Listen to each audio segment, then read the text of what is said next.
අපි එහෙනම් අද පාඩම පටන් ගමු. අපේ පාඩම දෙවෙනි පාඩම තුර රසායනික සහ සෛලීය පදනම. තුර මේ ගැන ඔයගොල්ලෝ දන්නවා. හරි. ඒකෙන් අපි සෛලීය පදනම දැම්ම කරන්නේ නැහැ. ඒක පස්සේ කරන්නේ. ඒ නිසා අපි දැන් පටන් ගන්න තියෙන්නේ රසායනික පදනම. මේකේ අපි මුලින්ම ජලය ගැන කතා කරා. හරි. මූලද්‍රව්‍ය ජලය කතා කරා. ඊට පස්සේ කාබනික සංයෝග වර්ග 4ක් ගැන කතා කරනවා. ජීවයේ වැදගත් වෙන මූලික සංයෝග වර්ග 4ක් ගැන කතා කරනවා. හරි. කාබෝහයිඩ්‍රේට් කතා කරලා ඉවරයි. ප්‍රෝටීන් ඉවරයි, ලිපිඩ ඉවරයි. අද මාතෘකාව නියුක්ලික් අම්ල. හරි. එතකොට නියුක්ලික් අම්ල කියනකොට දැන් ඔයගොල්ලෝ කියයි මේ ගැනත් මම මේක මකන්නම්. නියුක්ලික් අම්ල කියන එක ගැන අපි දන්නවා කියලා. ඔයගොල්ලෝ දන්නවා කියලා මාත් දන්නවා. ඔයගොල්ලෝ කියේ සමහරට අපි ඉස්කෝලෙන් කරලා තියෙනවා. O level පන්තියෙත් මේ ගැන තියෙනවනේ කරලා තියෙනවා නියුක්ලික් අම්ල. දැන් නියුක්ලික් අම්ල කියන්නේ මොනවද? ඇහුවොත් ඔයගොල්ලෝ කියයි මොනවද? DNA RNA කියලා. හරි. ඉතින් ඔය ගැන දන්නවනේ ආයෙත් ඉතින් ඕක අහන්න දෙයක්ද කියලා සමහර ළමයි මේ රසායනික පදනම මේ කරන කාලවල පන්ති ඉන්නේ නැහැ. ඇයි? කාබෝහයිඩ්‍රේට්, ප්‍රෝටීන්, ලිපිඩ ඕවා ඉතින් O level කාලෙත් දන්නවනේ. මට ඒ 9ක් තියෙනවා, ඒ 8ක් තියෙනවා. සමහර ළමයි එහෙම හිතනවා නේද? ඒ පාසස් මෙච්චරක් තියෙනවා. මම මාර දක්ෂයි, මම මාර මීටරයක්. ඒ නිසා මේ මට ඕක පුළුවන් සහ සම්පත් පොත කියුවත් තේරෙනවා. ඒ පොතේ තියෙනවා ඕක. එහෙම හිතන ගොඩක් දෙනෙක්. ඒ වුණාට ඕගොල්ලෝ පොඩි කතාවක් කියන්නේ පටන් ගන්න කලින්.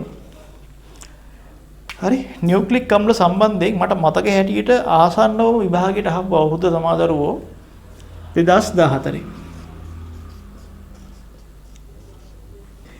රචනා ප්‍රශ්නයක් ඇහුවා. රචනා ප්‍රශ්නයකට සාමාන්‍යයෙන් ලකුණු දෙනවා 150ක් දෙනවා. හරි. 150න් 114ක් හෝ ඊට වැඩිය ගත්තොත් සාමාන්‍යයෙන් 75කට එහා යනවා. 75 76 වගේ ඒ වගේ ගාණක් එනවා 114කටත් එහා ගන්න ඕන. හරි. එතකොට මේ 2014 අවුරුද්දේ මේ රචනා ප්‍රශ්නයක් ඇහුවා. අහු ප්‍රශ්නේ අපේ මම කොටසක් මම කියන්නම්. ඒ තමයි පළවෙනි කොටස ඇහුවේ DNA වල ව්‍යුහය ඉස්සර කරන්න කියලා. හරි. දැන් ඔයගොල්ලෝ කියයි ඉන්නේ DNA වල ව්‍යුහය අයියෝ සිම්පල් නේ. දන්නවනේ කියලා. පොඩි දෙයක් නේ කියලා. නේද? DNA වල ව්‍යුහය ඉස්සර කරන්න වොට්සන් සහ ක්‍රික් හොයාගත්තු ඒ ව්‍යුහය ඉස්සර කරන්න කිව්වේ. එතකොට ඔක හරි සරල දෙයක් නේ. එතකොට 150 114ක් ගත්තොත් ඒ පාස් එකට හරියන ලකුණු ගන්න හම්බ වෙනවා. ඒ ප්‍රශ්නේ තුල හම්බ වෙනවා. එතකොට ඔයගොල්ලෝ හිතනවාද ලංකාවේ මේ ප්‍රශ්නේ තෝරගත්ත ළමයින්ගෙන් කීයෙන් කී දෙනෙක් 114ක් හෝ ඊට වැඩි ගන්න නැද්ද කියලා? ඔයගොල්ලෝ හිතන් ඉන්නේ කීයක් කියලාද? 50ක් 75ක් 90ක් මොන පිස්සුද? 100ට 2යි. ඈ 100ට 2යි? ඔව් 100ට 2යි. 98කටම ඒ පාස් එකට ලකුණු නෑ මේ ප්‍රශ්නේ මගේ. ප්‍රශ්නේ සරලයි, උත්තරේ සරලයි, ඒත් ලකුණු නෑ. මේ කියන්නේ ඇත්තද? ඔව් ඇත්ත. සහතික ඇත්ත. කැමති නම් විශ්වාස කරන්න. ඔයගොල්ලන්ට බලන්න පුළුවන් අර අධ්‍යාපන අමාත්‍යාංශය අර තියෙන මේ විභාග දෙපාර්තමේන්තුවේ බඩබියක් තියෙනවා doenets.lk ප්‍රතිඵල බලන වෙබ්ලාරි ඔයගොල්ලෝ ඕලෙවල් ප්‍රතිඵල බලන්න. ඒ බඩබිය තියෙනවා evaluation report කියලා 2014 අවුරුද්දේ ප්‍රතිඵල සමීක්ෂණ වාර්තාව ලංකාවේම ළමයින්ගේ ලකුණු ගත්ත විදිහ ඔක්කොම එකේ තියෙනවා. අන්න ඒ වාර්තාවේ තමයි කියන්නේ 100ට 2යි කියලා ඒගොල්ලෝ කියනවා. හරි. මම නෙමෙයි කියන්නේ විභාග දෙපාර්තමේන්තුවේ සමීක්ෂණ වාර්තාවෙන් කියන්නේ. හරි. එහෙනම් බොරුවක් නෙමෙයි ආ. එතකොට 100ට 2යි අරන් තියෙන්නේ. ඇයි මෙහෙම වෙලා තියෙන්නේ? ඒකට හේතුව ළමයි විෂය දන්නවා. ඒත් විභාග ප්‍රශ්නයකට උත්තර ලියන්න ඕන හැටි දන්නේ නැහැ. මේකෙන් ප්‍රශ්නයක් ඇහුවොත් කොහොමද ලියන්න ඕනේ? උත්තර දෙන්නේ කොහොමද? ලකුණු ලැබෙන විදිහට ලියන්නේ කොහොමද? ලකුණු ලැබෙන රූපයක් අඳින්නේ කොහොමද? ඒ දේවල් දන්නේ නැහැ. ඒ නිසා මම ජස්ට් පාඩම කියලා දෙනවා විතරක් නෙවෙයි පාඩමත් එක්කලා ඔයගොල්ලන්ට විභාගයට ලකුණු දෙන්නේ කොහොමද? ලකුණු ලැබෙන්නේ කොහොමද? නොලැබෙන්නේ කොහොමද? ඇයි මේ 100ට 2කට විතරක් හම්බුනේ? ඊටු 98ටම ලකුණු හම්බුන්නේ නැත්තේ ඇයි? ලකුණු හම්බෙන්නේ නැත්te කොයි විදිහට විභාගයට උත්තර ලිව්වොත්ද? ලකුණු හම්බෙන්නේ කොයි විදිහට ලිව්වොත්ද? අන්න ඒ දේවලුත් එක්කලයි මම පාඩම් පැහැදිලි කරන්නේ. මේක ඉතින් මේ පාඩම් විතරක් නෙවෙයි මම සාමාන්‍යයෙන් හැම පාඩමකටම ඔයගොල්ලන්ට පැහැදිලි කරනකොට ඒ දේවල් කියනවා. ඒ නිසා ඔයගොල්ලෝ මගේ පන්තියේ නෑවිත් නෝට් එක ලියා ගන්න, යාළුවෙක්ගෙන් ෆොටෝකෝපි කරගන්න වගේ වැඩ කරන්න එපා දරුවෝ. ඒක අසාධාරණයක් සහ ඕගොල්ලන්ට වෙන අසාධාරණයක් පාඩුවක්. මේ එතකොට මේ දේවල් ඒ නෝට් එකේ ඒව නැහැ. එතකොට ඕගොල්ලන්ට තේරෙයි මේ ඇත්තටම ලකුණු ගන්න හරිය ලේසි සහ ළමයි කරපු වැරදි මොනවද කියලා. හරි. එහෙනම් මම මේ ප්‍රශ්නෙට උත්තරේ පැහැදිලි කරන ගමන් පාඩම පැහැදිලි කරන්නම්. හරි. එතකොට දැන් නියුක්ලික් අම්ල කියන්නේ මොනවද?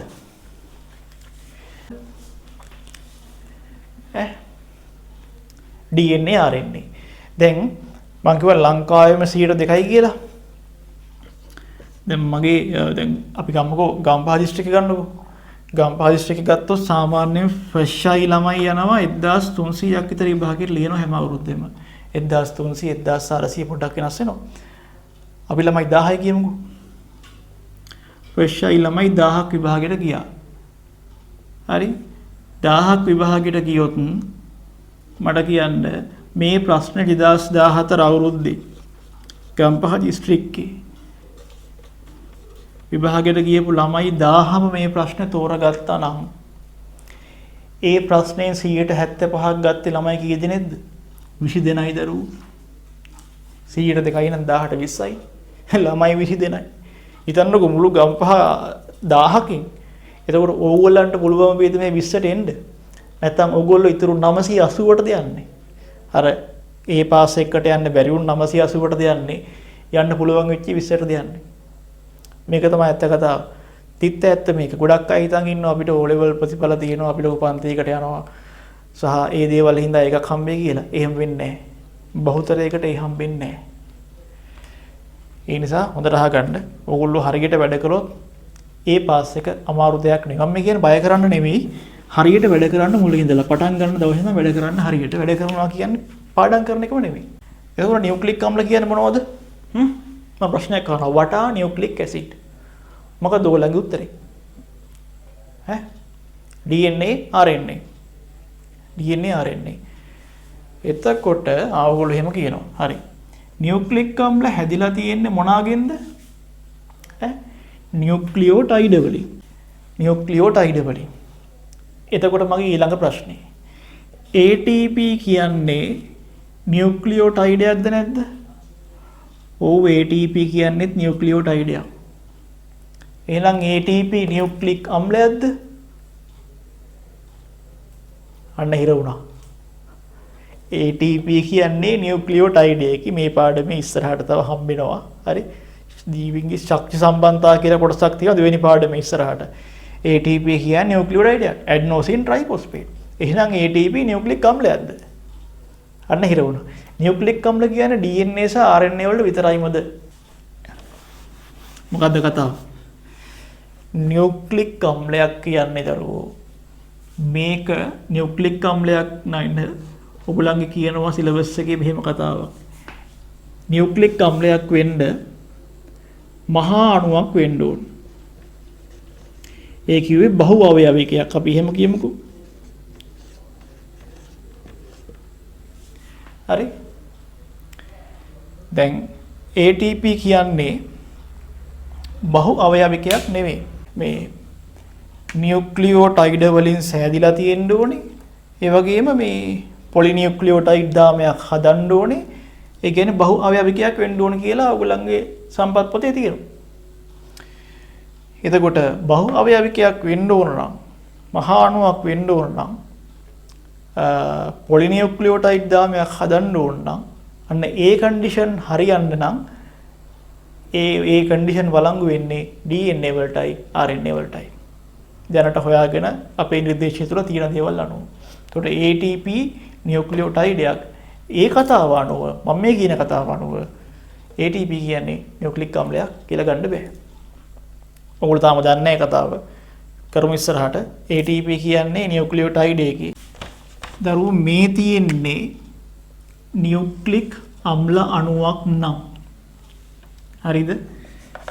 මේ තියෙන්නේ නියුක්ලික් අම්ල අණුවක් නම් හරි. එතකොට මේ චූටි එකට මොකද්ද කියන්නේ? නියුක්ලියෝටයිඩ් එකක් කියලායි කියන්නේ. පොඩි එකට කියන්නේ නියුක්ලියෝටයිඩ් එක කියලා. එතකොට නියුක්ලියෝටයිඩ් එකතු වෙලයි මොකද්ද? නියුක්ලික් අම්ලයක් හැදෙන්නේ. එතකොට මේ නියුක්ලික් අම්ලය DNA නම්. හරි? ඒතකොට DNA RNA දෙකම අපි පොදුවේ කියන්නේ නියුක්ලික් අම්ල. ඒ දෙකම හැදෙන්නේ මොනවාගෙන්ද? නියුක්ලියෝටයිඩ් වලින් කියලා කියන්නේ. හැබැයි DNA හැදෙන නියුක්ලියෝටයිඩ් මම කෙටියෙන් ලියන්නම්. වර්ගයකට නමක් කියනවා. මොකද්ද කියන්නේ? ඩියොක්සි රයිබෝ නියුක්ලියෝටයිඩ් කෙටියෙන් ලිව්වේ. එහෙම. RNA හැදෙන නියුක්ලියෝටයිඩ් වලටත් නමක් කියනවා. මොකද්ද කියන්නේ? ඩියොක්සි කෑල්ල නෑ. මොකද කියන්නේ?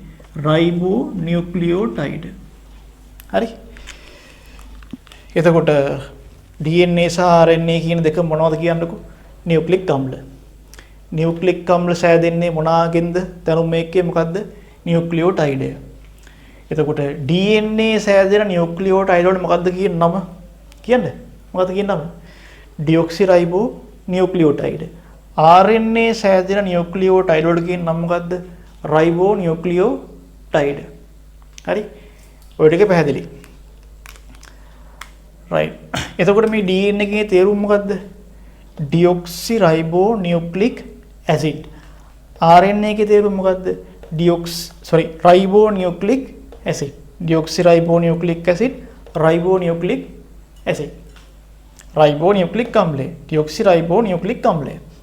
හරි? તો ඩියොක්සිරයිබෝ නියුක්ලික් අම්ලය සෑදෙන්නේ ඩියොක්සිරයිබෝ නියුක්ලියෝටයිඩ් වලින්. රයිබෝ නියුක්ලික් අම්ලය සෑදෙන්නේ රයිබෝ නියුක්ලියෝටයිඩ් වලින්. කතාව පැහැදිලිද? හරි. ඊළඟට මෙන්න මේ කියන නියුක්ලියෝටයිඩ්. මේවා එකිනෙක බැඳෙන්න ඕනේ බන්ධනයකින්. මේ බන්ධනයට කියන නම දන්නවද ඔයගොල්ලෝ? දන්නවද? ඒක නම් මම හිතන්නේ ඕලේ පන්ති ඔයගොල්ලෝ කරලා තියෙනවද දන්නේ නැහැ. පොස්පෝ ඩයිඑස්ටර් බන්ධන.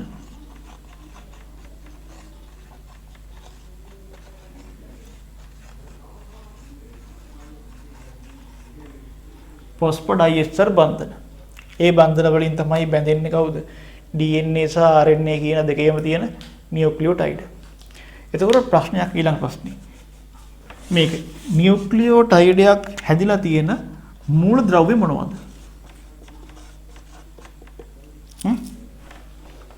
නියුක්ලියෝටයිඩයක් කිව්වත් කමන්නේ, නියුක්ලික් අම්ලයක් කිව්වත් කමන්නේ. මූල ද්‍රව්‍ය CH කියන්නේ ONP. CHON සහ P. එතකොට මේ CHONP වලින් හැදෙන නියුක්ලික් අම්ල බහු අවයකයක් කියලා මම කිව්වනේ. හැබැයි මේක මොන බහු අවයකයක්ද? ඒ කියන්නේ රේඛීයද අචාකණය වෙනවද? මොකද? රේඛීයයි. මේක රේඛීයයි. හරි? මේක ඇවිල්ලා රේඛීය බහු අවයවකයක්. හරි? කියන්නේ ශාකණය වෙන්නේ නැහැ. මේ පේනවනේ. රේඛීයවයි යන්නේ. හරි. නියුක්ලියෝටයිඩේ කොටස් කීයක් තියෙනවද? මම මකන්නම් මේ ටික. සීනි අණුවක් තියෙනවා. කියන්නකෝ. ඔයගොල්ලෝ දන්නවද?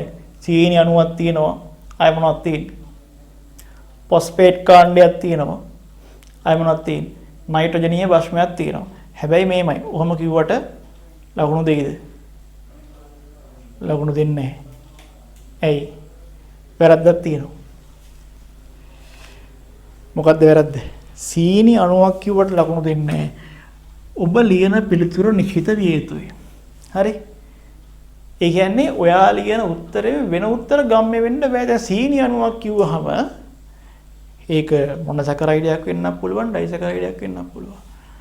ඔයා ලියන්න ඕනේ පෙන්ටෝස් සීනි අණුවක්.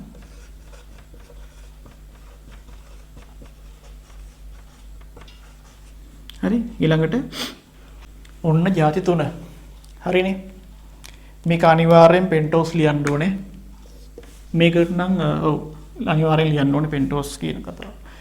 ඊළඟට නයිට්‍රජනීය භස්මය. දැන් ඔයගොල්ලෝ පෙන්ටෝස් සීනි ගැන දන්නවා. හරි? දැන් නියුක්ලියෝටයිඩේ කොටස් තුන මේවනේ. මට කියන්නකෝ. මේ නියුක්ලියෝටයිඩය DNA නම් මේ දෙක වෙනස් වෙන්නේ නැහැ. පෙන්ටෝස් සීනි අණුව මොකක් වේද? මොකක්ද අණුව? ඩියොක්සිරයිබෝ නියුක්ලික් ඇසිඩ්. මොකද්ද? පෙන්ටෝස් C අණුව ඩියොක්සිරයිබෝස්. එතකොට මේක DNA වුණොත් එහෙම මෙතන ඩියොක්සිරයිබෝස් C වෙනවා. RNA වුණොත් එහෙම මේ පෙන්ටෝස් C වුණා නෝ රයිබෝස් C වෙනවා.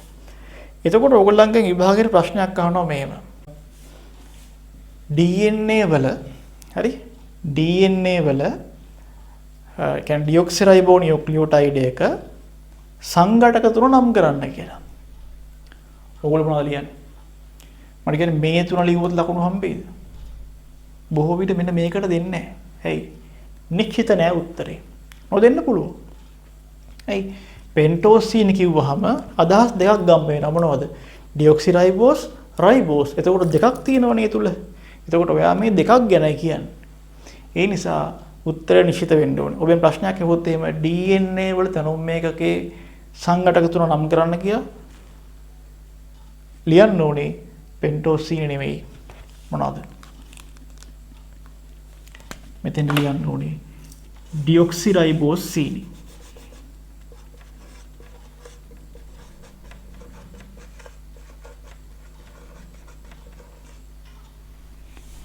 එතකොට මේ ප්‍රශ්නේ වුත් ඒව RNA වල තැනුම් එකකේ සංඝටක තුන නම් කරන්න කියලා මොනවද ලියන්න ඕන? RNA වල තැනුම් මේකේ සංඝටක තුන. එහෙම හැවුවොත් ලියන්න ඕනේ රයිබෝස් C. හරි. දෙක මාරු කරගන්න එපා. රයිට්. ඊළඟට ඒක හරිනේ. ඊළඟට මෙන්න මෙයා ගැන කවුද? භෂ්ම ගැන කියන්න ඕන. දැන් නයිට්‍රජනීය භෂ්ම මම මේ ලියන්නම්කෝ. නයිට්‍රජනීය භෂ්ම වර්ග තියෙනවා කීයක්ද? දෙකක් තියෙනවා. පළවෙනි වර්ගය තමයි පියුරින් කියන වර්ගය. පියුරින් කියන්නේ එක වර්ගයක්.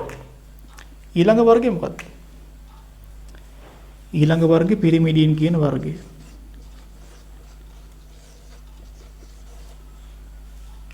හරි. එතකොට පියුරින් පිරිමිඩින්. දැන් මෙහෙම ගෲප්ස් දෙකක් තියෙනවා. ඩියොක්සිරයිබෝ නියුක්ලියෝටයිඩ් එක කොටස් තුන ගැන කතා කරමු. ඔයාලා දන්නවා කොටස් තුනක් තියෙනවා මෙහෙම. මේ ඩියොක්සිරයිබෝ C අණුව ඊට පස්සේ නයිට්‍රජනීය භෂ්මය මේක ෆොස්ෆේට් කාණ්ඩය. මම මේ තුන 1 2 3 කියලා දාන්නම්. මේක ෆොස්ෆේට් කාණ්ඩය, 2 ඩියොක්සිරයිබෝ C අණුව, අංක 3 නයිට්‍රජනීය භෂ්මය. හරි. මේ ගැන බලමු. නයිට්‍රජනීය භෂ්ම ඕගොල්ලෝ ඔය වල කාලේ කරලා තියෙනවා. භෂ්ම හතරක් තියෙනවා කියන දන්නව නේද? මොනවද භෂ්ම හතර? ඇඩිනීන්, ගුවැනීන්, ටයමීන්, සයිටොසින්. එහෙමනේ. භෂ්ම හතරක් තියෙනවා. ඔය භෂ්ම හතර දරුවෝ අපි කාණ්ඩ දෙකකට වෙන් කරනවා. පියුරින් සහ පිරිමිඩින් කියලා. එතකොට මේ පියුරින් සහ පිරිමිඩින් කියන කාණ්ඩ දෙකට වෙන් වෙන්නේ කොහොමද මේ භෂ්ම හතර? මේ විදිහට. මේකේ පිරිමිඩින් කියන කාණ්ඩයට එනවා මෙන්න මේ දෙන්නා.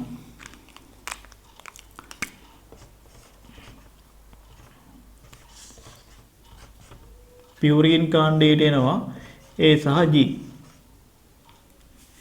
දැන් CT කියන්නේ C කියන්නේ සයිටොසින්.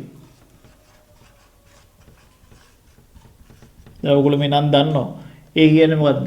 ඇඩිනින්. G කියන්නේ ගුවනින්. දැන් මේ වර්ගීකරණය ඔයගොල්ලෝ කරලා තිබුණ නැහැ ඔයගොල්ලෝ කාලේනේ. මේ හතර දන්නවා.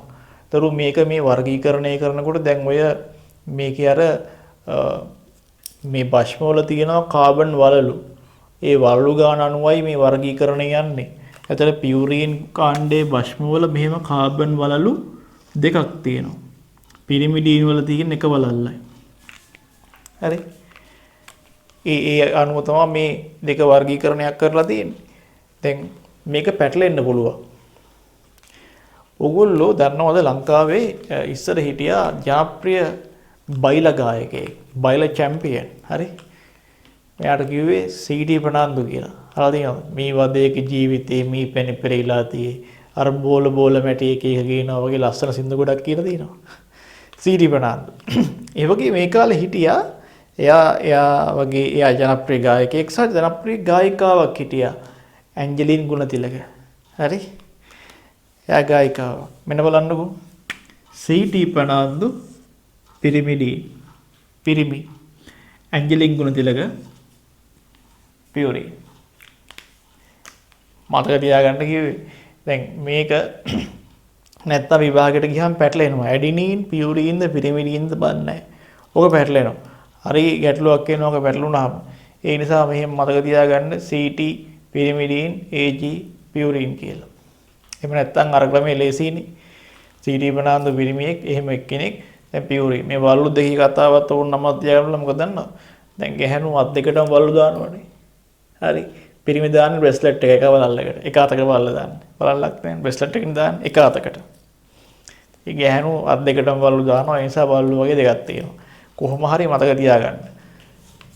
දැන් ඔන්න ඊළඟ කාරණේ. දැන් මෙහෙම ප්‍රශ්න හතර ඔයගොල්ලෝ දන්නවනේ.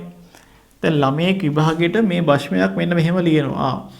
A T G C කියලා අකුරු ලියනවා. ලකුණු දෙයිද? ලකුණු දෙන්නේ නැහැ. ඔයගොල්ලෝ මේ අකුරු ලිව්වොත් දෙන්නේ නැහැ. හේතුව මේවා සම සංකේත නෙවෙයි. ඔයගොල්ලෝ අනිවාර්යයෙන් මේව හඳුන්වන්න ඕනේ. හැදින්නේම අනිවාර්යයි. හරි? ඊළඟට ළමයෙක් මෙහෙම ලියනවා. තව ළමයෙක් මෙහෙම ලියනවා. මේ A ළමයා මේ B ළමයා. එක්කෙනෙක් තයිමීන් ලිව්වා තව එක්කෙනෙක් තයිමීන් ලිව්වා.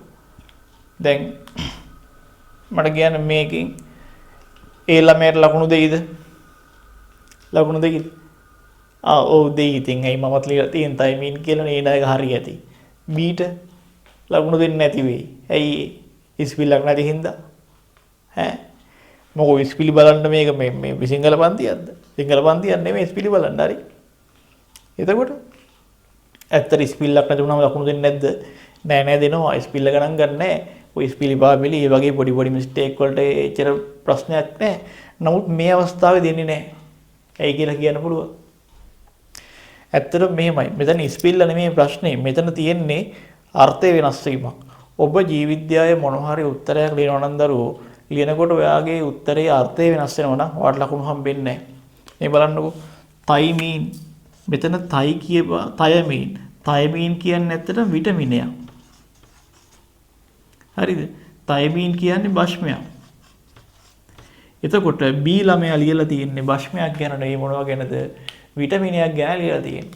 ඉතින් විටමිනයක් ගැන ලියපු කෙනාට මේ ලකුණු දෙන්න පුළුවන්ද භස්මයක් සම්බන්ධව? බෑනේ. යාර යන්නේ කොහෙද මල්ලේ පොල්ලයි කතාවක් හරි.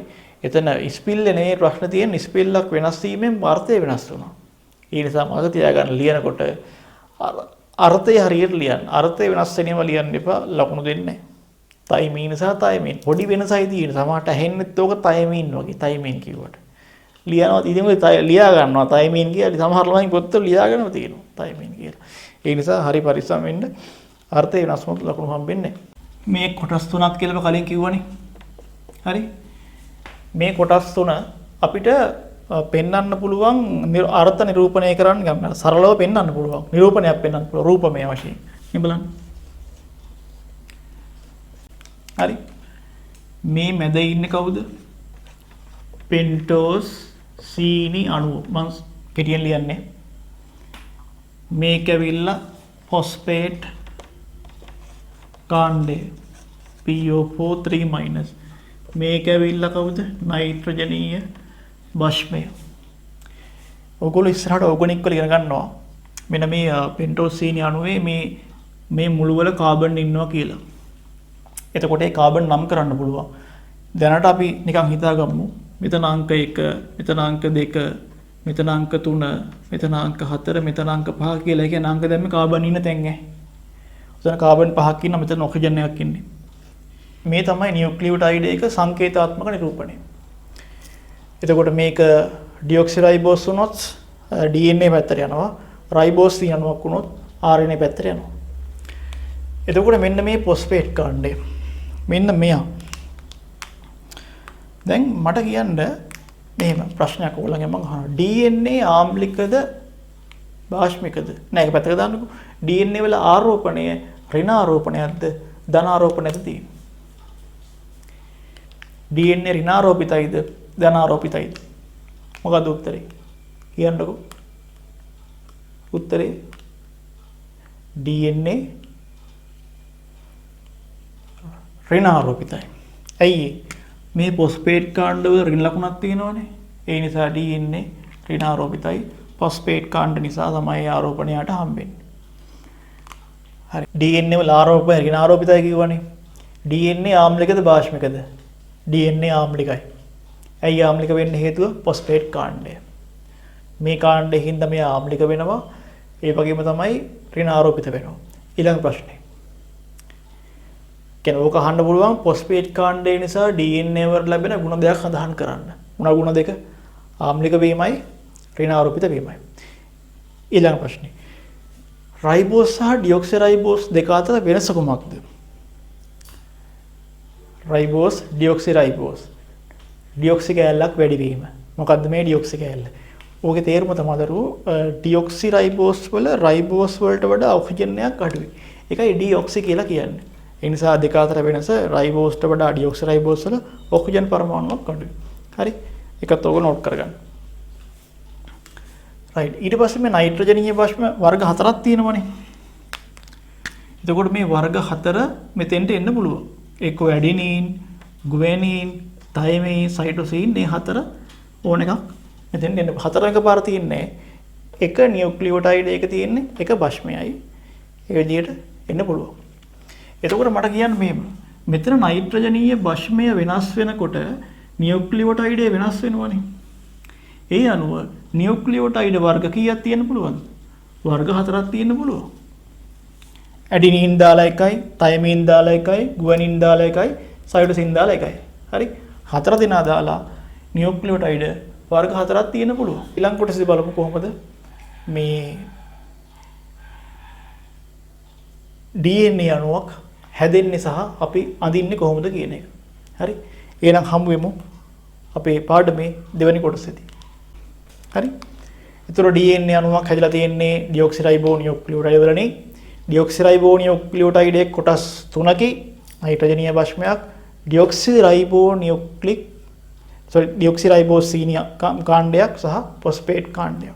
ඒතර කොටස් 3යි නයිට්‍රජනීය භස්මයක් ඩියොක්සිරයිබෝසීනි කාණ්ඩයක් ෆොස්ෆේට් කාණ්ඩයක්. දැන් ඊළඟට මේක එකතු වෙලා කොහොමද හැදෙන්නේ කියලා බලමු DNA අණුව. දැන් ඔයගොල්ලෝ දන්නවා DNA අණුවක තියෙනවා පට දෙකක් මෙහෙම. පට දෙක එකිනෙක බැඳෙනවා බන්ධන වලින් බැඳෙනවා. හරි? තියෙන්නේ. මම මේ පට දෙක ඈඩ් කරගන්නවා මේ විදිහට. මෙහෙම. හරි? එතකොට මේ එක පටයකට නමක් කියනවා පොලිනියුක්ලියෝටයිඩ් දාමයක් කියලා. කෙටියෙන් ලියන්නම්කෝ මම. පොලිනියුක්ලියෝටයිඩ් දාමයක් කියලා කියනවා. මේකටත් තියෙනම තමයි කියන්නේ. පොලිනියුක්ලියෝටයිඩ් දාමය. එතකොට DNA අණුවක පොලිනියුක්ලියෝටයිඩ් දාම කීයක් තියෙනවද? දෙකක් තියෙනවා. දැන් පොලිනියුක්ලියෝටයිඩ් දාමයක් සෑදෙන්නේ කෙසේද? කතා කරමු. දැන් මේකනේ ඔයගොල්ලන්ට මතකනේ DNA අණුවක තනුම් මේක කියුවේ. මේ තනුම් මේකකය පොලිමට පිහිටලා පොලිනියුක්ලියෝටයිඩ් දාමයක් හැදෙනවා. මෙන්න මෙහෙම.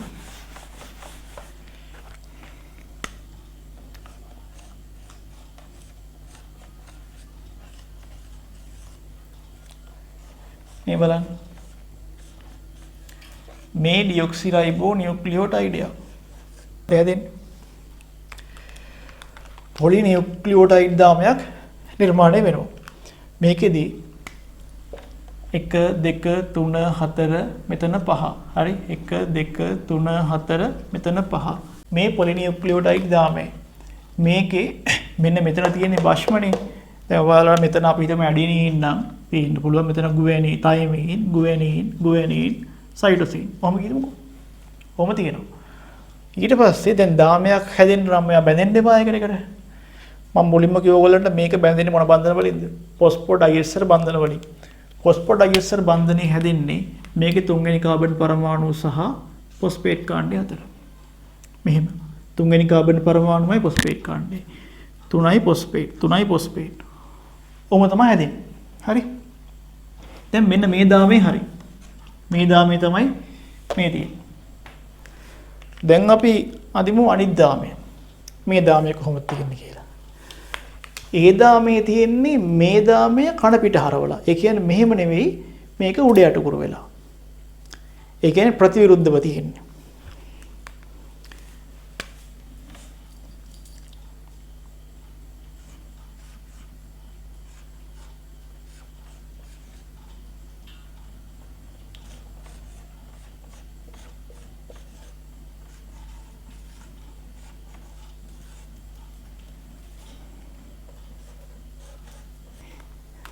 දැන් මට කියන්න මෙන්න මෙහෙම දෙයක් තියෙනවා.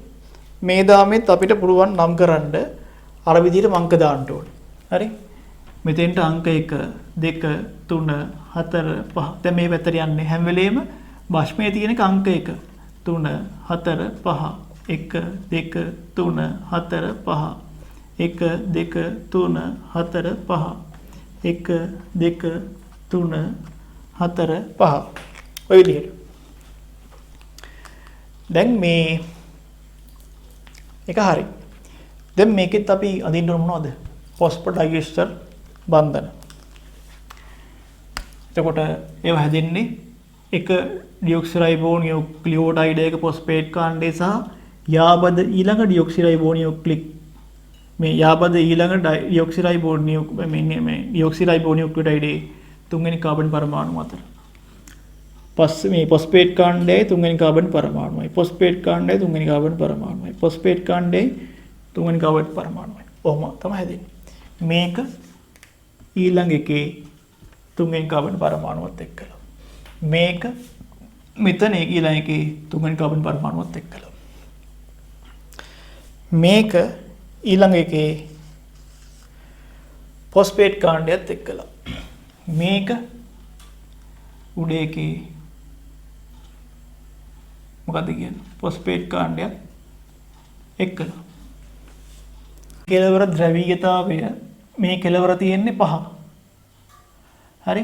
ඒ නිසා අපි කියනවා මේ කෙලවරට 5 ප්‍රයිම් කියලා. මෙන්න මේ ඉරි කැලලට කියන්න එපා ඩෑෂ් කියලා. මේකට කියන්නේ ප්‍රයිම්. දැන් මේ කෙලවර තියෙන්නේ 3නේ.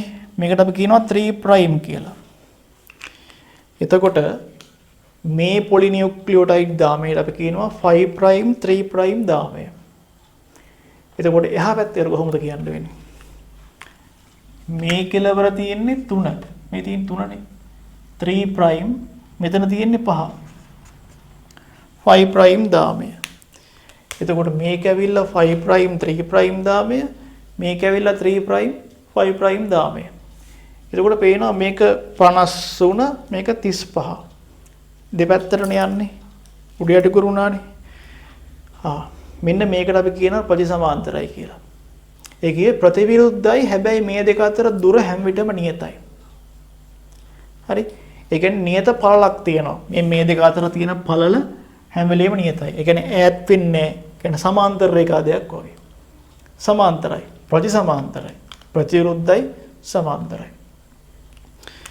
ඊළඟට දැන් මේ දාමය මෙන්න මේ දාමය මෙන්න දාම දෙක හරි. දාම දෙක අතර තියෙනවා කියවන මොනවද? නයිට්‍රජනීය මේ දාම දෙක අතර බන්ධන තියෙනවා. මොනවද තියෙන්නේ? H බන්ධන තියෙනවා. ඒ බන්ධන බැඳෙන්නේ කොහොමද? බන්ධන බැඳෙන්නේ මෙහෙමයි. දැන් මෙතන ඇඩිනීන් තිබ්බොත් ඇඩිනීන්ට ඉස්සරහා තියෙන මේ නියුක්ලියෝටයිඩේ මෙතන භස්මයේ හැටියට තියෙන්නේ මෙතන ඇඩිනීන් නම් මෙතන තියෙන්නේ කවුද? තයමීන්. තයමීන් හිටියොත් කවුද ඉන්නේ? ඇඩිනීන්. ඒ කියන්නේ දරුවෝ ඇඩිනීන් එක්ක හැම වෙලාවෙම බැඳෙන්නේ කවුද? තයමීන්. ගුවැනීන් එක්ක හැම වෙලෙම බැඳෙන්නේ සයිටෝසින්. ඇඩිනීන් එක්ක තයමීන් බන්ධන දෙකකින් බැඳෙනවා. ගුවැනීන් එක්ක සයිටෝසින් බන්ධන 3කින් බැඳෙනවා. එහෙනම් මෙතන බන්ධන 2යි. මෙතන බන්ධන 2යි. G නම් මෙතන ඉන්නේ C බන්ධන 3යි. C බන්ධන 3යි. G බන්ධන 3යි. හරිනේ? මොන බන්ධනද මේවා? හයිඩ්‍රජන් බන්ධන. මේවා වෙලා හයිඩ්‍රජන් බන්ධන. වැඩි හයිය නෑ. හරි? හයිය බන්ධන වර්ගයක් නෙමෙයි. කැඩෙන්න පුළුවන්. මේ පොලිනියුක්ලියෝටයිඩ් දාම දෙක ප්‍රතිසමාන්තරයි. එතකොට මේ දාම දෙකේ මෙන්න මේ කොටසට මොකද්ද? භෂ්මයේ හැර සීනි සහ පොස්පේට් කාණ්ඩ දෙක එක්ව ගත් කල මේ කොටසට මොකද්ද කියන්නේ? සීනි පොස්පේට් කුඳුනාරටිය කියලා කියනවා.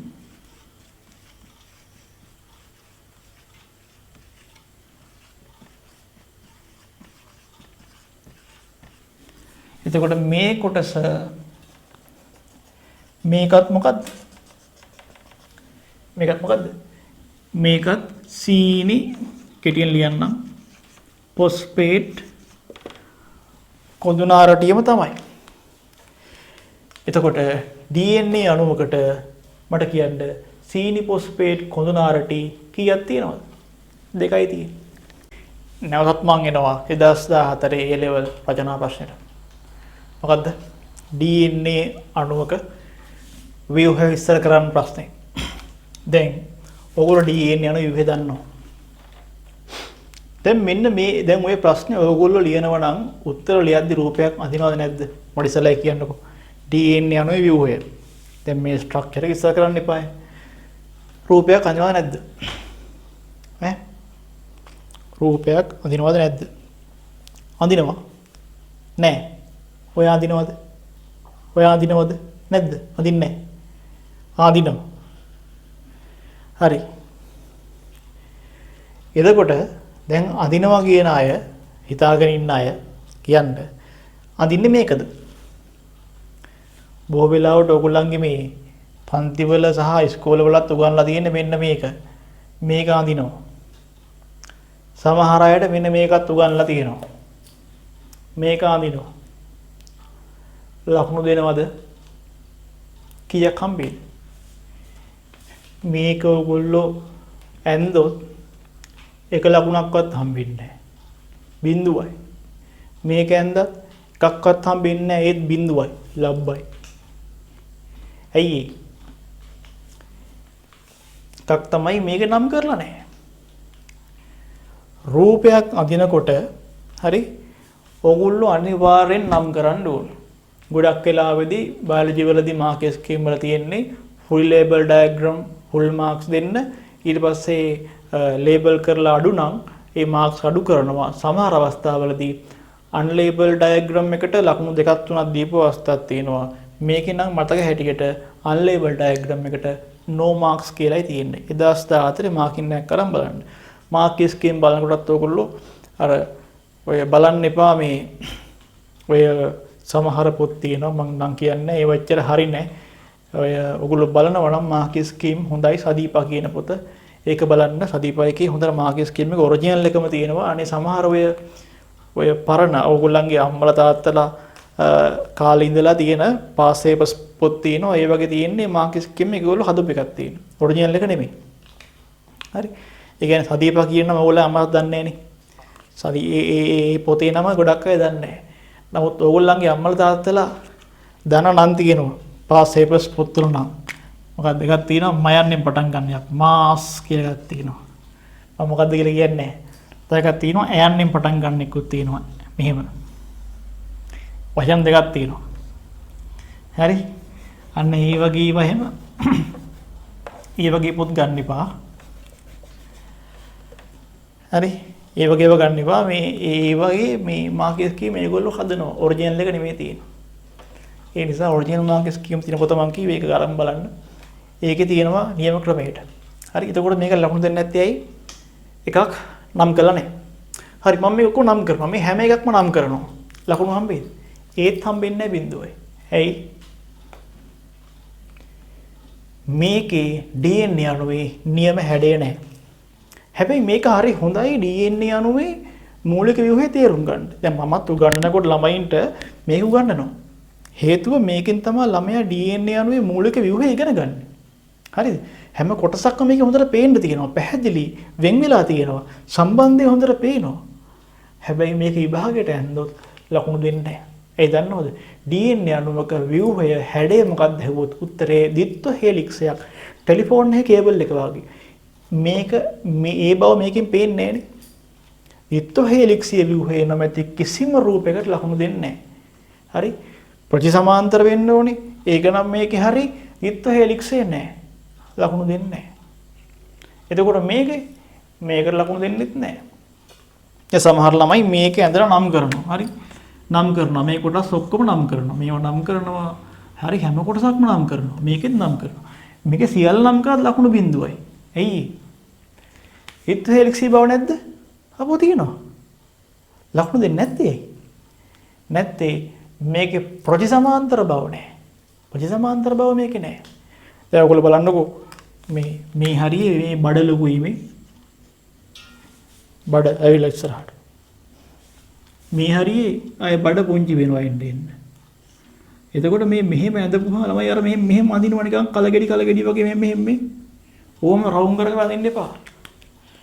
එතකොට මේ සමාන්තර භාවයක් නැහැනේ. එතකොට කොහොමද ලකුණු දෙන්න අදින්නේ? හරි බලාගන්න. ලකුණු දෙන සියලුම කරුණු ඇතුළත්ව අදින්නේ මෙහෙමයි. හරි සියලුම කරුණු ඇතුළත්ව ලකුණු දෙන. දැන් DNA අණුව අදින්න පෑන අරගෙන පෙන්සල් අරගෙන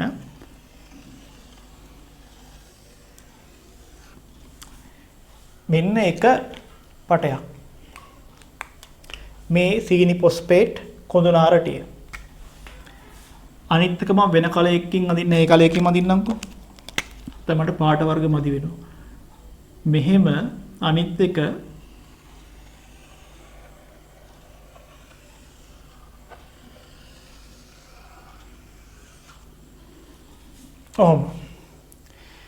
මේ බෝඩ් එකේ අදිද්දි මේ හරිය පොඩ්ඩක් මගේ අතින් ඇද වෙන්නේ ඇති අර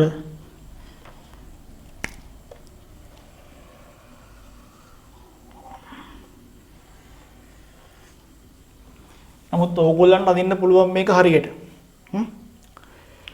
දැන් හරි ඊට පස්සේ දැන් අපි පෙන්වන්න ඕනේ සීනි සහ ෆොස්ෆේට් කාණ්ඩ දැන් මේ සීනි ෆොස්ෆේට් කොඳුනාරටියනේ දැන් මේකේ දරුවෝ මෙහෙම තනි පාටකින් ඇන්දොත් හරියන්නේ නැහැ. සීනි සහ ෆොස්ෆේට් කාණ්ඩ වෙන් කරලා පෙන්වන්න ඕනේ. එහෙම නැත්නම් ලකුණු දෙන්නේ නැහැ. ඒ අවුරුද්දේ එක නිර්දේශයක් වුණා සීනි සහ ෆොස්ෆේට් කාණ්ඩ වෙන් කරලා පෙන්වන්න ඕනේ කියලා. හරි? දැන් මෙන්න මෙහෙම කරන්න. මේ පාටේ මම ඔයගලන්ට කරන යෝජනාවක්. මෙහෙම බලන්න මම කලර්ස් දෙකකින් මෙහෙම දානවා. මාරුවෙන් මාරුවට.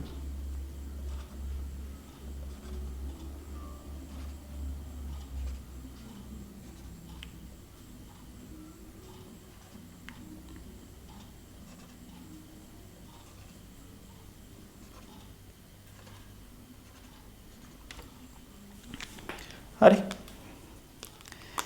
දැන් මං කියන්නම් මෙහෙම මම දිගටම අදින්න අමාරුයි ඔක්කොම ඕනේ නැහැ මං කීපයක් කරලා පෙන්නන්නම් දැන් මේ කළු පාට දාලා තියෙන්නේ මේ දාලා තියෙන්නේ ඩියොක්සි රයිබෝස් සීනි ඊළඟට නිල් පාටින් තියෙන්නේ මේක ෆොස්ෆේට් කාණ්ඩ කියලා හරි දැන් මේ දාමෙත් එහෙමයි ෆොස්ෆේට් කාණ්ඩයි ඩියොක්සිරයිබෝස් සීනි. හරිනේ වැඩි. ඊට පස්සේ දැන් එතකොට සීනි කාණ්ඩේ හරි ෆොස්ෆේට් කාණ්ඩේ හරි තා මොකක්ද අඩු? නයිට්‍රජනීය භස්මය අඩුයිනේ.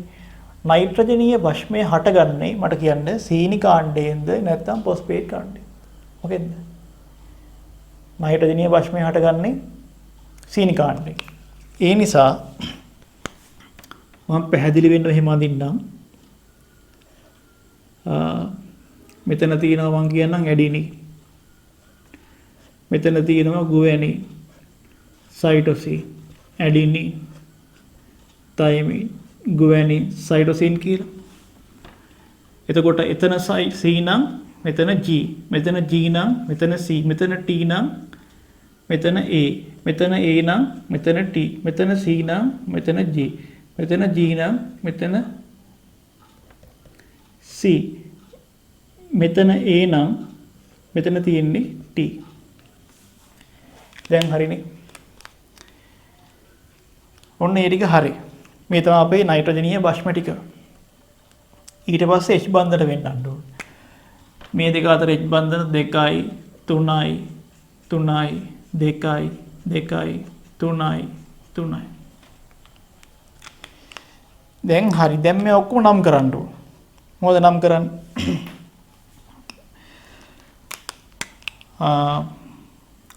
මේ මොනවද මේ? දැන් මෙන්න මෙහෙමයි. මේව නම් කරන්න ඕන මොනවද? හයිඩ්‍රජන් බන්ධන.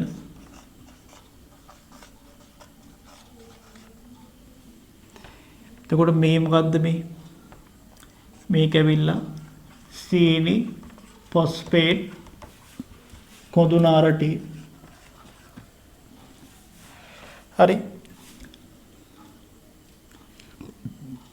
ඊට පස්සේ මෙන්න මේ හතර මොනවද? දැන් මේවට ඊතල ගහුවොත් වැඩේ අවුල් වෙනවනේ. එන පැත්තකින් දාන්න ඔයා. A කිව්වේ මොකද්ද? ඇඩිනින්. G කිව්වේ මොකද්ද? ගුවනින්. C කිව්වේ සයිටෝසින්. T කිව්වේ තයිමින්. මේ විදිහට නම් කරන්න ඕනේ. දැන් මෙතන බලන්න ඕගොල්ලෝ හැම දෙයක්ම නම් කරලා නේද තියෙන්නේ. මොනවත් අමතක වෙලා තියෙන්නේ. H බන්ධන පෙන්නවා, ඩිऑක්සි සීනි ෆොස්ෆේට් කොඳුනාරටි පෙන්නවා. සීනි කාණ්ඩ ෆොස්ෆේට් කාණ්ඩ භස්ම ඔක්කොම හරි. හැබැයි තව දෙයක් පෙන්වෙන්නේ නැහැ. මේකේ අපි ෆොස්ෆොඩයිස්ටර් බන්ධනේ පෙන්වෙන්නේ නැහැ. ඇත්තටම අපිට බන්ධනේ පෙන්වන්න බෑ. තව දෙයක් පුළුවන් කරන්න මෙතන 5 ප්‍රයිම් මෙතන 3 ප්‍රයිම් කියලා දාන්න. මෙතන 5 ප්‍රයිම් නම් මෙහා කෙලවර 3 ප්‍රයිම්. ඒකට මෙහා කෙලවර 5 ප්‍රයිම් නම් මෙතන 3 ප්‍රයිම්. ඒක ඉතින් මාරු කරලා කමක් නැහැ. ඔයගොල්ලෝ කැමති විදිහකට දාගන්න මොකද ඒක හරියටම ඕනේ නැහැ නේ. දෙපැත්ත කෙලවරවල් දෙක දාගන්න. දැන් 2014 මාක් ස්කීම් එකට මම යනවා. මෙන්න මාක් ස්කීම් එක. හරි. රූප සටහනේ ලකුණු කළ යුතු දෑ කියලා තියෙනවා. මොකද කියන්නේ? ඇඩිනින් තියෙනවා. ගුවනින් තියෙනවා. මෙහෙම ලකුණු කරලාට බෑ නම් කරන්න ඕනේ. සයිටෝසින් තියෙනවා, තයිමින් තියෙනවා, සීනි ෆොස්ෆේට් කොඳුනාරටිය මේ තියෙනවා. හයිඩ්‍රජන් බන්ධන තියෙනවා. ඩිऑක්සිරයිබෝස් සීනි මේ තියෙනවා. ෆොස්ෆේට් කාණ්ඩය මේ තියෙනවා. ඕගොල්ලෝ මෙතන මේක පෙන්වන්න නැත්තම් ෆොස්ෆේට් කාණ්ඩ කියලා මෙහෙම ඊතල දාලා නම් කරන්නේ නැත්තම් අර පෑනයි පැන්සලයි වගේ දෙක කලර්ස් දෙකක් හරි මොකක් හරි යූස් කරනවා නම් මේ කලර් කෝඩ් එක මේක ඉස්සරහින් දාන්න ඕනේ. එහෙම ඕනේ නැහැ මෙහෙම පෙන්නනවා. එතකොට වඩා පැහැදිලි. පැහැදිලි. ඉතින් 2014 මාකින් එක මාතේ තියෙන්නේ. ඒකේ රූප සටහනට ලකුණු 38ක් පොයින්ට් 21ක් තියෙනවා. හරි. එහෙනම් දැන් අපි මේ DNA ව්‍යුහය කියමු. හරි. මොන මම දැන් කියන්න යන ව්‍යුහය. දැන් DNA වල විශ්ලේෂණය කරන්න ප්‍රශ්නයක් ඇහුවොත් අපි ෆුල් ආන්සර් එක දෙමු. කියන්නකෝ. DNA කියන්නේ ඩිऑක්සිරයිබෝ නියුක්ලික් ඇසිඩ්. පොඩි හැඳින්වීමක් කරන්න මුලින්ම රචනා ප්‍රශ්නයකදී. ඩිऑක්සිරයිබෝ නියුක්ලික් ඇසිඩ්. එතකොට මේක හැදිලා තියෙන මොන වගේද? ඩිऑක්සිරයිබෝ නියුක්ලියෝටයිඩ වලින්. මෙය රේඛීය බහු අවයවිකයක්. රේඛීය ජෛව බහු අවයවිකයක්. රේඛීය මේක හැදිලා තියෙන්නේ පොලිනියුක්ලියොටයිඩ් දාම දෙකකින්. හරි. ඒ පොලිනියුක්ලියොටයිඩ් දාම දෙක ප්‍රතිසමාන්තරව තමයි පිහිටන්නේ. හරි. ඊළඟට පොලිනියුක්ලියොටයිඩ් දාම දෙකේ එක දාමයක් හැදෙන්නේ පොලිනියුක්ලියොටයිඩ් දාමයක් හැදෙන්නේ තැනුම් මේකකේ වෙන්නේ ඩිऑක්සිරයිබෝ නියුක්ලියොටයිඩ්.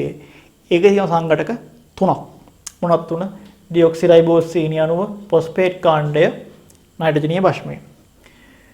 එතකොට නයිට්‍රජනීය භස්ම වර්ග තියෙනවා කාණ්ඩ දෙකක්, පියුරින් සහ පිරිමිඩින් කියලා. ඒ දෙකට අයිති වෙන භස්ම හතර වෙන් කරලා කියන්න. හරි. පියුරින් මේවා, පිරිමිඩින් මේවා කියලා. ඊළඟට මේ පොලිනියුක්ලියොටයිඩ් දාම දෙක සමාන්තරයි. එතකොට එක දාමයකට ඉදිරිපසින් අනෙක් දාමයේ පිහිටනවා. එතකොට ඒ දාම දෙකේ තියෙන අනුපූරක නයිට්‍රජනීය භස්ම අතර යුගලනයක් වෙනවා. භස්ම යුගලනයක් වෙනවා. යුගලනය වන්නේ කෙසේද? තයිමීන් යුගලනය වෙන්නේ ඇඩිනින් සමගත්, සයිටෝසින් යුගලනය වන්නේ ගුවනින් සමගත්. මෙහිදී T සහ A මේ දෙන්න අතර බන්ධනේ හයිඩ්‍රජන් බන්ධන එහෙම කියමු. මෙහිදී මේ නයිට්‍රජනීය මෙහිදී නයිට්‍රජනීය භස්ම එකිනෙක බැඳෙන්නේ හයිඩ්‍රජන් බන්ධන වලින්. හරි. T සහ A අතර බන්ධන H බන්ධන දෙකක් තියෙනවා. C සහ G අතර හයිඩ්‍රජන් බන්ධන 3ක් තියෙනවා. දෙකකින් තියෙනවා. එතකොට ඔය ටික කියන්නේ. ඊළඟට ඔව් සීනි සහ ෆොස්ෆේට් එකතු වෙලා සීනි ෆොස්ෆේට් කුණාරටිය නිර්මාණය කරනවා. ඔය ඇති. ඔය තමයි DNA වල යෝගය. ඉතින් මෙන්න මේ ටික ඔයගොල්ලෝ මූලිකව දැනගන්න ඕනේ. ඉතින් මෙන්න මේ විදිහට ඔයගොල්ලෝ උත්තර ලියනවා නම් තව කියන්න මේ ව්‍යුහයේ හොයාගත්ත කෙනාගේ නමක් කියන්න. වොට්සන් සහ ක්‍රික්. වොට්සන් සහ ක්‍රික්. ජේම්ස් වොට්සන් සහ ෆ්‍රැන්සිස් ක්‍රික් කියන දෙන්න තමයි මේ ස්ට්‍රක්චර් එක හොයාගත්තේ. හරි ඒක හොයාගන්න තව එක්කෙනෙක් දායක වුණා 7 වෙනි පාඩමේ කතා කරමු. රොසලින් ෆ්‍රැන්ක්ලින් කියලා. ඒ රොසලින් ෆ්‍රැන්ක්ලින්ගේ X-ray crystallography X කිරණ ස්පටික විද්‍යාව කියන ඒ විෂයෙන් එයා හොයාගත්ත දේවල් උදව් වුණා වොට්සන්ටයි ක්‍රික්ටයි මේ ස්ට්‍රක්චර් එක හොයාගන්න. හැබැයි මෙහෙමයි මට කියන්න මේ ව්‍යුහය දැකපු කෙනෙක් ඉන්නවද? කවුරුත් නැහැ. වොට්සන් දැක්කද? ක්‍රික් දැක්කද? මම දැක්කද? නෑ අපි කවුරුත් දැක්කේ නෑ. අපි කිසි කෙනෙක් මේක දැක්කේ නෑ. එතකොට මෙහෙම අදින්නේ ඉලෙක්ට්‍රෝන අන්වීක්ෂණයෙන් මේක පේනවද? පේන්නේ නැහැ. ආලෝක අන්වීක්ෂණය මොන පිසුද? කිසිම අන්වීක්ෂකෙන් පේන්නේ නැහැ. මේ ලෝකේ තියෙන කිසිම අන්වීක්ෂකෙන් මේ විගුවේ පේන්නේ නැහැ. එතකොට කොහොමද මෙහෙම තියනවා කියලා කියන්නේ? මේකතරෝ මොඩල් එක ආකෘතියක්. හරි? මේක ආකෘතිය කවුරුත් දැකලා නැහැ. මේක මෙහෙම වෙන්න ඇති කියලා හිතලා මෙහෙම හදපු ආකෘතියක්. හැබැයි ඉතින් ඒ ආකෘතිය දැන් ඕගොල්ලන්ට දෙන්න පුළුවන්. එහෙමනම් ඉතින් මටත් පුළුවන් මේ ආකෘතියක් හදනවා මා DNA වලට මේක නෙමෙයි හරි කියලා වෙන එකක් හදලා දාගන්නවා මගේ නම. දැන් හිතන්නකෝ ආකෘතියක් හදලා දාගන්නවා ඔන්න චරිතගේ ආකෘතිය. හරි වොට්සන් සහ ක්‍රික්නේ දානවා. චරිත සහ කමලාගේ ආකෘතිය. එහෙමනම් දාන්න බෑ. මොකද මේ ව්‍යුහයෙන් DNA වල දැනට තියෙන ಗುಣ හැම එකක්ම පැහැදිලි කරන්න පුළුවන්. ඒ නිසා මේ ව්‍යුහය පිළිගන්නවා. ඕගොල්ලන්ට පුළුවන් නම් DNA වල ಗುಣ පැහැදිලි කරන්න පුළුවන් සියලු ಗುಣ කිසිම ගැටලුවක් නැතුව කිසිම පරස්පර විරෝධතාවයක් නැතුව කිසිම ගැටලුවක් නැතුව සියලු ಗುಣ පැහැදිලි කර හැකි ආකෘතියක් ඔබට අලුතෙන් හිතලා නිර්මාණය කරන්න පුළුවන් නම් ඒක මම හිතන්නේ පිළිගන්න අවස්ථාව තියෙනවා මේ ඒ ආකෘතිය ගැලපෙනවා කියලා. ඒ නිසා ඒ වගේ හැම ගුණයක්ම පැහැදිලි කරන්න පුළුවන් වෙන්නේ නැතුව හිතලුවක් නෑ. අපි කියන්නේ මනස්ගත කියලා හිතනවා මෙහෙම වෙන්න ඇති කියලා. හැම කිව්වට හරියන්නේ නෑ. හැම ගුණයක්ම පැහැදිලි කරන්න පුළුවන් හින්දායි මේ ආකෘතිය පිළිගන්න තියෙන්නේ. මොකද ඒ කාලේ තව ගොඩක් ආකෘති ඉදිරිපත් වුණා. ඒක පරදලා මේක පිළිගත්තේ මේකේ තියෙන අන්නේ විශේෂ ලක්ෂණ හින්දා.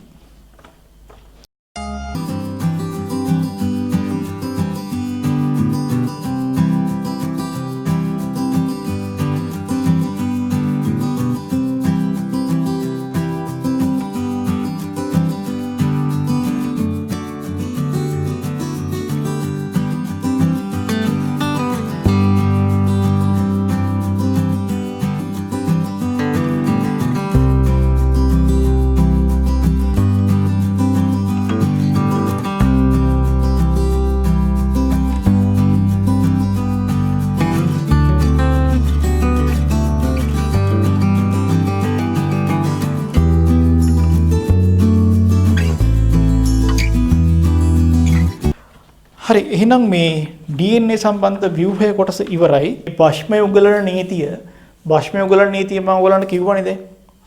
භාෂ්මය උගලන නීතිය කියන්නේ මේ T සහ A තමයි බැඳෙන්නේ G සහ C බැඳෙනවා. මේ දෙන්න අතර H බන්ධන 2යි මේ දෙන්න අතර H බන්ධන 3යි.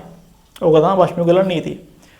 දැන් මේ නෝට් සඳහා සම්පත් පොත් පාවිච්චි කරන්න පුළුවන් ඔයගලන්ට අමතර දැනුම ගන්න. ඒතකොට DNA වල ඊළඟට නියුක්ලියෝසයිඩ් ගැන කියන්න ඕන. නියුක්ලියෝසයිඩ්. දැන් මෙන්න මේකට මොකද්ද කියන්නේ?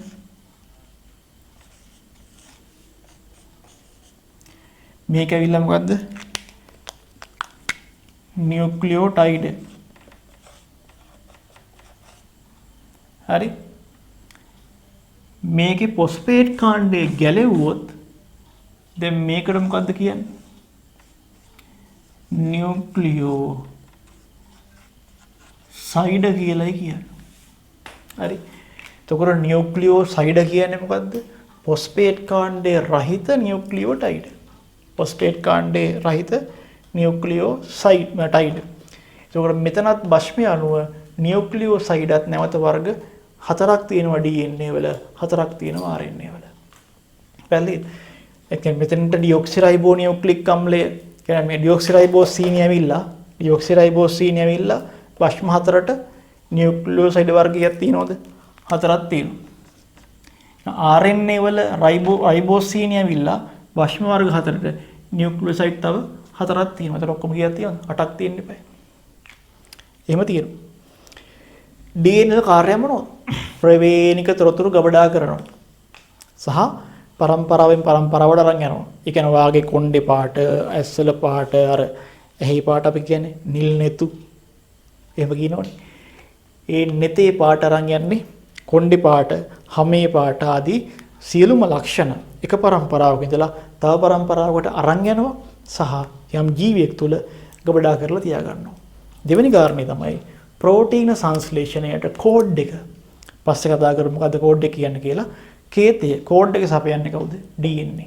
DNA වල කෝඩ් එක අනුව තමයි ප්‍රෝටීනයක් සංශ්ලේෂණය වෙන්නේ. එහෙනම් DNA කොටස ඔච්චරයි. එහෙනම් ඔච්චරයි ඊළඟ දවසක අපි තව පාඩමක් කතා කරමු.